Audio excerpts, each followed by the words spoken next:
Regardez, ça fait vraiment de la peine. Après 40 ans, on voit qu'on ne connaît même pas l'ordre de l'emblème de l'Église.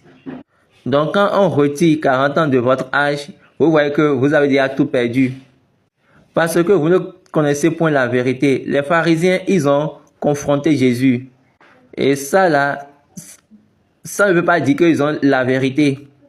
Ils commencent à dire, nous ne sommes pas nés de l'adultère, nous sommes des enfants d'Abraham.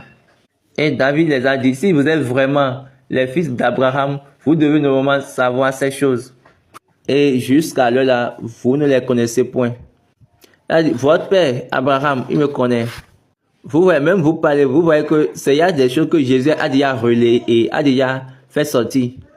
Regardez, ils ont demandé à Jésus, quand il a dit que Abraham me connaît, ils lui ont demandé quel âge as-tu? Quel âge as-tu? Et tu dis que et tu as vu Abraham. Jésus a appuyé, il a dit, votre père Abraham a vu mes jours et il était content. Moi, je ne suis pas Jésus, mais j'aime ma vie.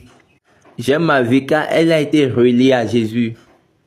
Donc, je remercie Dieu pour cette relation, pour ce lien. Je peux relier ma vie à Jésus, relier ma vie à la vie de Jésus.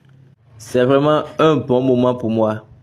C'est vraiment un bon moment pour moi et je vois que je peux être relié à Jésus. Donc, est-ce que vous voyez, l'ordre, elle est là. Nous avons eu à parler du berger. Nous allons venir parler des sacrificateurs. Et nous allons parler de la femme. Nous allons également parler du berger. Mais la prochaine fois, on doit d'abord parler de la femme avant de parler des sacrificateurs. Je suis en train de vous dire la vérité. Sans cette identité, sans cette femme, sans elle, on ne peut pas mettre en place cette bergerie parce qu'on a dit le reste de sa postérité. Sa postérité. Donc là, vous avez remarqué qu'il y a un sujet là. Est-ce que vous comprenez?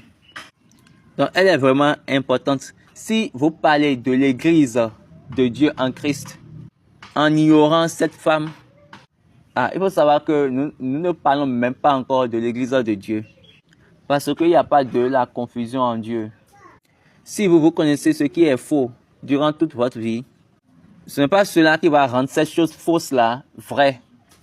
Quand vous êtes vraiment quelqu'un d'esprit ouvert, vous allez savoir que quand on connaît quelque chose de faux et on pratique quelque chose de fausse, durant toute sa vie, cette chose-là